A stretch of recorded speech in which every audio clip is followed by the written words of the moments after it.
রাসূলুল্লাহ সাল্লাল্লাহু আলাইহি ওয়াসাল্লামের ভাষা অনুযায়ী, ভাষ্য অনুযায়ী অন্যায়ভাবে যে কাউকে হত্যা করা হবে। আবু সাঈদের বিষয়ে তখনই প্রশ্ন উঠতে পারত যখন আবু সাঈদের হাতে অস্ত্র থাকতো। আবু সাঈদের বিষয়ে তখনই প্রশ্ন উঠতে পারত যখন আবু সাঈদও অস্ত্র দিয়ে কাউকে পাল্টা আঘাত করছিল।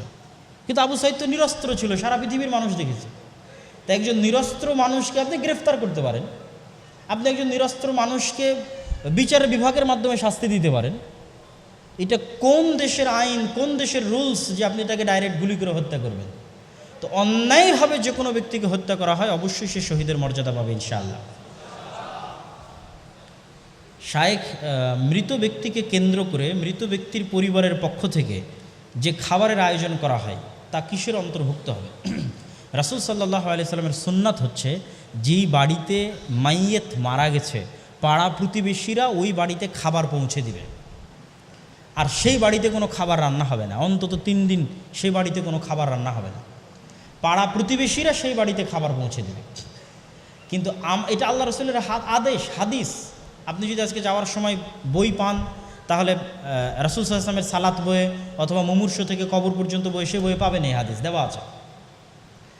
আমরা সেটিকে উল্টিয়ে নিয়ে কি তৈরি করলাম? যেই বাড়িতে মৃত ব্যক্তি মারা গেছে সেই বাড়িকে খাবারের নামে আনন্দের উৎসবের জায়গা পরিণত করা হবে। যে গরু জবাই হচ্ছে, খাসি জবাই হচ্ছে, মানুষ আনন্দের সাথে সেখানে এসে খাচ্ছে, অথচ মানুষের সেখানে কষ্ট পাওয়া উচিত। তাদেরকে তাজিয়া, তাদের শোকিত হওয়ার কথা, সন্তপ্ত হওয়ার কথা, শোক প্রকাশ করার কথা, সেটি না করে তারাও আনন্দের মাধ্যম হিসেবে খাবারকে গ্রহণ করছে, আমরাও গ্রহণ করছি। তো একটি মৃত বাড়িতে আনন্দের যে সিম্বল, সেই সিম্বলগুলো থাকুক, এটা লজিক্যাল নয়। খাবার আনন্দের সিম্বল, বিশাল খাবারের আয়োজন, এটা আনন্দের প্রতীক।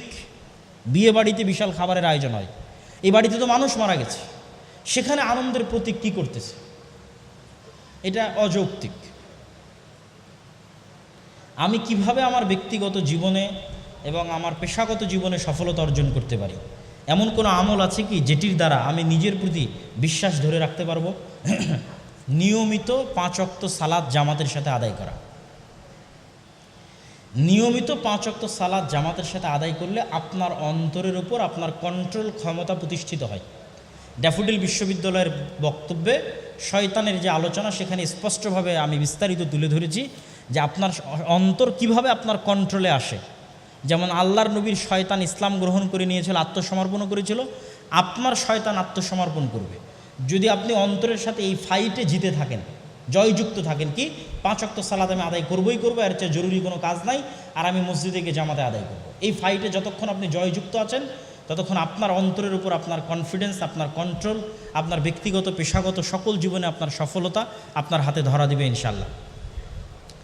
খেলাফত ও শরীয়ত বাস্তবায়নের পথ পদ্ধতি কী? খেলাফত এবং শরীয়ত বাস্তবায়নের জন্য সুযোগ তৈরি করবে আল্লাহ, আর চেষ্টা আমাদের। তো আমাদের চেষ্টার যে পয়েন্টগুলো আজকে তুলে ধরেছি, সে পয়েন্টগুলোই। আপনি গণতন্ত্র দিয়ে পারবেন না। 100 বছর মুসলমানেরা চেষ্টা করেছে গণতন্ত্র দিয়ে ইসলামী খেলাফা প্রতিষ্ঠা করতে। আলজেরিয়া, মিশর, পাকিস্তান, অসংখ্য জায়গায় কোথাও সফল হয়নি। আর একটা তন্ত্রের জন্য 100 বছর যথেষ্ট। তাহলে আপনাকে কি করতে হবে? শক্তিশালী প্রতিষ্ঠান তৈরি করতে হবে, ব্যাপক দাওয়াতি কাজ করতে হবে। শক্তিশালী প্রতিষ্ঠান আর ব্যাপক দাওয়াতি কাজ, এরকম 5 আগস্ট প্রতি 15-20 বছর পর পর আপনি চান্স পাবেন, আসবে। আবারও 15-20 বছর পর এই সিস্টেম যদি থাকে, এটা জালেম সিস্টেম, এই জালেম সিস্টেম আবার জালেম তৈরি করবে, আবার স্বৈরাচার তৈরি করবে, আবার আপনার জন্য সুযোগ আসবে। এই 5 আগস্টের সুযোগ আপনারা হারিয়ে ফেলেছেন এই 2টা না থাকার কারণে। তাহলে এই 2টার পিছনে ইনভেস্ট করেন, আবার যখন এরকম 5 আগস্ট আসবে আল্লাহ সুযোগ তৈরি করে দিবে, তখন আপনাদের জন্য সুযোগ তৈরি হবে। সুযোগ তৈরি হলে কাজে লাগানোর সক্ষমতা থাকতে হবে, সেই সক্ষমতাটা তো আমাদের নাই। এটা তো এই 5 আগস্ট আমাদের চোখে আঙ্গুল দিয়ে দেখিয়ে দিল যে সক্ষমতা আমাদের নাই।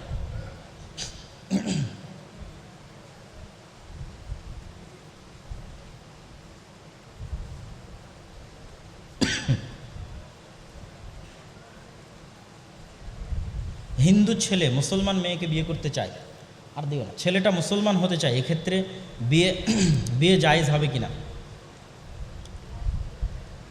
মেয়েকে বিবাহ করার জন্য মুসলিম হওয়া ভিন্ন জিনিস, আর সত্যি সত্যি মুসলিম হওয়া ভিন্ন জিনিস।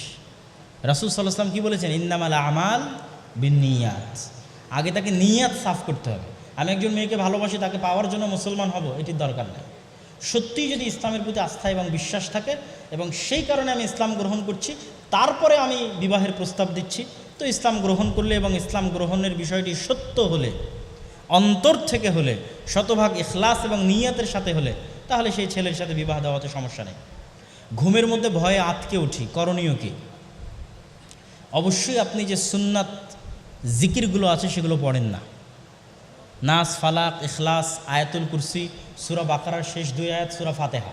আবার বলি, নাস, সূরাতুন নাস, কুল আউযু বিরাব্বিন নাস, সূরাতুল ফালাক, কুল আউযু বিরাব্বিল ফালাক, সূরাতুল ইখলাস, কুল হুয়াল্লাহু আহাদ, সূরা ফাতিহা, আলহামদুলিল্লাহি রাব্বিল আলামিন, আয়াতুল কুরসি, আল্লাহু লা ইলাহা ইল্লা হুয়াল হাইয়ুল কাইয়্যুম, সূরা বাকারার শেষ 2 আয়াত, আমানার রাসূল। এই বিষয়গুলো যদি আপনি প্রতিদিন সকাল সন্ধ্যায় আপনার বাড়িতে, আপনার জীবনে আমলে রাখেন, তাহলে সেই বাড়িতে এবং আপনার জীবনে শয়তানের অস্তিত্ব থাকবে না। আপনি ঘুমানোর সময় হাতে হালকা থুতু ছিটিয়ে পুরো শরীরে মেখে নেবেন, ইনশাআল্লাহ শয়তান থেকে আপনি মুক্ত অবস্থায় থাকবেন এবং ঘুমানোর দোয়া পড়ে ঘুমাবেন।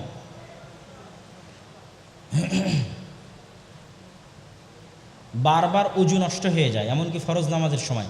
প্রথমত দেখতে হবে আপনার ওয়াসওয়াসা না সত্যি নষ্ট হয়। অনেকের মনের মধ্যে ওয়াসওয়াসা কাজ করে। যদি ওয়াসওয়াসা কাজ করে তাহলে ওয়াসওয়াসা ঝেড়ে ফেলতে হবে এবং ওই অবস্থার উপরে সালাত চালিয়ে যেতে হবে, তাহলেই ওয়াসওয়াসা কমবে। আর ওই অবস্থার উপর সালাত না চালালে ওয়াসওয়াসা কমবে না। আর যদি মনে হয় সত্যিই হয়, তাহলে চিকিৎসা করাবেন, আশা করি ইনশাআল্লাহ পরিত্রাণ পাবেন। বিয়ে হবার অনেক দিন হয়ে গেছে, কিন্তু আমি নিঃসন্তান। সন্তান আসার জন্য কি করতে পারি? কোনো নির্দিষ্ট আমল আছে কিনা? দোয়াই তো নির্দিষ্ট আমল। আল্লাহ সুবহানাহু ওয়া তাআলার নিকটে কায়ে মনোবাক্যে প্রার্থনা করা, চাওয়া, 2 রাকাত সালাত আদায় করে ক্রন্দন করা, আল্লাহর কাছে চাওয়া, এটিই তো নির্দিষ্ট আমল। কেননা ইন্নাল্লাহা আলা কুল্লি শাইইন কাদির, আল্লাহ সকল কিছুর উপর ক্ষমতাবান। আল্লাহ ইব্রাহিম আলাইহিস সালাতু ওয়াস সালামকে 80 বছর বয়সে সন্তান দিয়েছেন। জাকারিয়া আলাইহিস সালাতু ওয়াস সালামকে বার্ধক্যে, যখন তার স্ত্রী বন্ধ্যা, তখন জাকারিয়া আলাইহিস সালাতু ওয়াস সালামকে আল্লাহ সন্তান দিয়েছেন। মারিয়াম আলাইহিস সালাতু ওয়াস সালামকে আল্লাহ পিতৃবিহীন, স্বামীবিহীন অবস্থায় সন্তান দিয়েছেন। আদম আলাইহিস সালাতু ওয়াস সালামকে আল্লাহ পিতা এবং মাতাবিহীন অবস্থায় সৃষ্টি করেছেন। তাহলে যে আল্লাহ এগুলো করতে পারেন, ইয়াখলুকু মা ইয়াশা, ইয়াহাবু লিমান ইয়াশাউ ইনাসা ওয়া ইয়াহাবু লিমান ইয়াশাউ যুকুর, আল্লাহর কোরআনের আয়াত এটি, যে আল্লাহ যা ইচ্ছা তাই সৃষ্টি করতে পারেন। আল্লাহ যাকে ইচ্ছা তাকে কন্যা সন্তান দান করেন, যাকে ইচ্ছা তাকে পুরুষ সন্তান দান করেন। তাহলে এটার ক্ষমতা কার কাছে? আল্লাহর কাছে। আর আল্লাহর কাছে পেতে হলে কি করতে হবে? দোয়া। আপনার দোয়া কত কায়মনোবাক্যে হচ্ছে, কত নত অবস্থায় হচ্ছে, কত ক্রন্দনরত অবস্থায় হচ্ছে, সেটির উপর নির্ভর করবে আল্লাহ সুবহানাহু ওয়া তাআলা এটিকে কবুল করা। নামাজ পড়ার সময় সাংসারিক চিন্তা মাথায় আসে, এ বিষয়ে করণীয় কি? আমি সব সুন্নাত সহ রোজা পর্দা করি, কিন্তু নামাজ পড়তে গেলেই অমনোযোগী হয়ে যায়। সালাতের ক্ষেত্রে অমনোযোগিতা দূর করার 1 নম্বর বুদ্ধি হচ্ছে সালাতের প্রস্তুতি। বেশিরভাগ ক্ষেত্রে 90% মুসল্লি সালাতের প্রস্তুতি গ্রহণ করে না। সালাতের প্রস্তুতি আপনি গ্রহণ করছেন, এটি বুঝবেন কিভাবে? আজান দেওয়া মাত্রই সকল কাজ স্টপ, আজান দেওয়া মাত্র শাটার বন্ধ, আজান দেওয়া মাত্র ল্যাপটপ বন্ধ, আজান দেওয়া মাত্র মোবাইল বন্ধ, আজান দেওয়া মাত্র বক্তব্য বন্ধ, গল্প বন্ধ, এবার প্রস্তুতি শুরু। সালাতের একটা লম্বা প্রস্তুতি আছে। আপনি ভালোভাবে সুন্নাত অনুযায়ী ওযু করলেন, সুন্নাত অনুযায়ী ওযু করে ভালো কাপড় পরিধান করলেন, পরিধান করে মসজিদে গেলেন, পায়ে হেঁটে গেলেন, মসজিদে গিয়ে মসজিদের হক 2 রাকাত সালাত আদায় করলেন, তারপর অপেক্ষায় থাকলেন কখন জামাত হবে। এই লং প্রসেসের মধ্যে দিয়ে যে যাবে তার মনোযোগ, আর একজন জাস্ট উজু করেই জামাতে ঢুকে গেছে, এই 2 জনের মধ্যে আসমান জমিনের পার্থক্য আছে মনোযোগে। তা এটি সাইকোলজিক্যাল ব্যাপার, মনস্তাত্ত্বিক ব্যাপার। যে এই লম্বা প্রস্তুতি নিয়ে সালাতে যাবে, অবশ্যই তার সালাতে মনোযোগ আর 10 জনের চেয়ে বেশি থাকবে। 2 নম্বর, সালাতের যে আয়াত এবং সূরাগুলো আছে, যে দোয়াগুলো আছে, এগুলোর অর্থ নিজের মাথায় গেঁথে রাখা। এগুলোর অর্থ যদি নিজের মাথায় গেঁথে রাখেন এবং পড়ার সময় মনে রাখার চেষ্টা করেন যে সেই অর্থ মাথায় রেখে আপনি পড়তেছেন, তাহলে কিছুটা হলেও আপনার মনোযোগ বাড়বে বলে আশা করা যায়।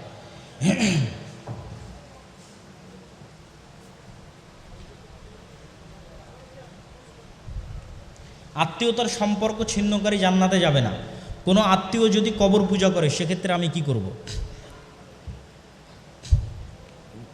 আপনার বাবা, আপনি মুসলমান হয়ে গেছেন, আপনার বাবা মুশরিক মানে হিন্দু আছে আর আপনি মুসলমান হয়ে গেছেন, তারপরেও আল্লাহর নবীর আদেশ হচ্ছে দুনিয়াবি বিষয়ে ওই মুশরিক কাফের বাবার সাথে ভালো ব্যবহার করতে হবে। দিনী বিষয়ে তার সাথে কোনো কথা নাই, কোনো ছাড় নাই, দিনী বিষয়ে কোনো কম্প্রোমাইজ নাই, কিন্তু দুনিয়াবি কথাবার্তায় আচার ব্যবহারে উঠা বসায় বেদাতি বহুদূরের কথা। আপনি মুসলিম হয়ে যে আপনার বাপ হিন্দু আছে, আপনার মা হিন্দু আছে, তখনও তার সাথে ভালো ব্যবহার করতে হবে দুনিয়াবি বিষয়। এটি আল্লাহর আদেশ, এটি রাসূল সাল্লাল্লাহু আলাইহি ওয়াসাল্লামের আদেশ। তো আমরা সবাই বৈঠক শেষের দোয়া পড়ি, সুবহানাকা আল্লাহুম্মা ওয়া বিহামদিকা আশহাদু আল্লা ইলাহা ইল্লা আনতা আস্তাগফিরুকা ওয়া আতুবু ইলাইক।